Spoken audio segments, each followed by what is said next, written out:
Hapade Guam, and welcome to KUAM News Extra. I'm Sonya Artero. We have a very special show for our viewers tonight, as we'll be featuring Guam's jazz icon, Patrick Palomo. Patrick and his friends, which includes some of the finest musicians on island, have just released a new 2-disc jazz collection entitled Evolutions. It is with great pleasure to have Patrick Palomo with us tonight to talk about his past as well as his current endeavors. Patrick, what an honor. Thank you very much. Oh, thank you, Sonia. It's our pleasure. Now, let's talk about this latest album. Tell us what we need to know about it. What's special about it? Well, the latest CD I came up with along with producer Eddie Joa. He was the guy that started, talking to me about recording in the first place. And I don't know if people remember the PD Village album.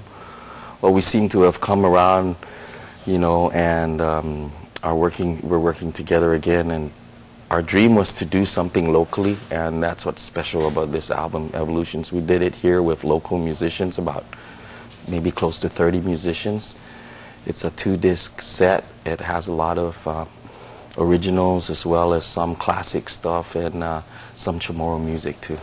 What is the meaning behind the title, Evolutions? Evolutions, that's a title that we were trying to think about what to come up with. The meaning, I guess, is just myself and the music and the people that I've been surrounded with evolving into, I've been playing now for some years, so I think that's where the Evolutions came in. And the guitar player that I play with in Fried Bananas also wrote a song, and he called it Evolutions, so that kind of gave us that extra thought about using that name. There you go. Now let's talk about maybe your 2 favorite songs on this album and why they're your 2 favorite. Gosh, I've got to say every song on the album is kind of like a favorite of mine, but the 2 ones that kind of stick out as being special is perhaps that song Joy. That's a remake from my PD Village album.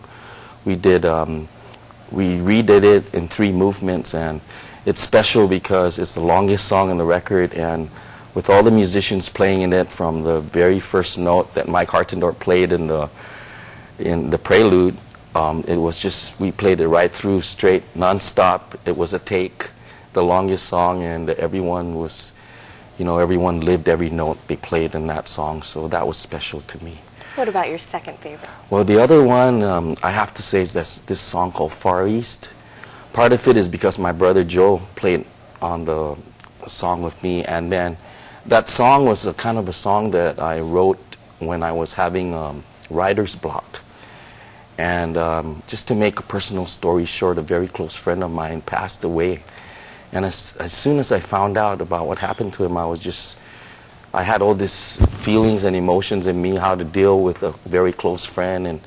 And so I went to the piano and I sat down, and lo and behold, this song just started coming out. And, that's how that song Far East came about. I'm glad you mentioned that, because a lot of times people, like in our line of work, in journalism, and I'm glad to hear you admit the fact that sometimes you have writer's block. Where do you derive your inspiration from? In this particular instance, you derived it from the loss of someone that you cared about very much. But majority of time, where do you derive your inspiration from? I derive it from just Guam itself, my family and the people here. I seem to write more music when I'm away, like when I was living in the Bay Area recording and hooked up with that record label. I had no problem writing tunes. I think a lot of it had to do with I was homesick, I was mahaling. And then it's just whenever something really deep happens to me, sometimes I deal with it, or many times I deal with it with just playing. And that's why sometimes sad things come out in the form of music. And it seems like my most successful pieces, or pieces that people tell me are so beautiful, are the ones that are drawn from having so much lament within me, and just just feeling the love with what I'm surrounded with. I think I'm a reflection of what I write. It's a reflection of the people that inspire me. Speaking of which, when you were alone by yourself, so many times you go to a gig and people say, oh, we want to hear this type of music, or we want you to play this type of music. But when you're home alone, people want to know, what kind of music do you sit there and play to make you enjoy what's coming out of your playing? It's funny, I just have to make a comparison here. It's like when a writer sits down and he has a blank page in front of him. When I sit at the piano, I just start improvising, and that's what makes me feel good. And hopefully a song comes out of it. If not, at least I was able to kind of like just paint something with the music, and just that's how it works with me. You know, I have heard it said, I don't know if it's true, and you will tell me if this is true or not. People on island have told me that you know all that you know without even taking one single lesson. Is that true? Well, in a sense, it's true that I'm self-taught and I never had any formal training, but I have to give credit to people along the way that I've paid close attention to. Like and maybe even the short stint of piano lesson I had at Guam Academy of Music and Arts a long time ago. To be honest with you, I didn't care too much for my lesson. I begged my parents to get me out of my piano class, and I had to agree to take drum lessons, but that didn't even last long. But I think it helped me shape something within myself as to how I wanted to be very personal about my music, because even after I left all of that, I was always rehearsing and practicing and secretly spending time with the piano, not trying to let people know, not trying to draw any attention.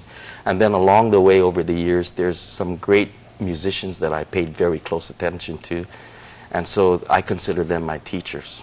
Any particular people? One that would just come out my head is like a piano player by the name of Bobby Enriquez.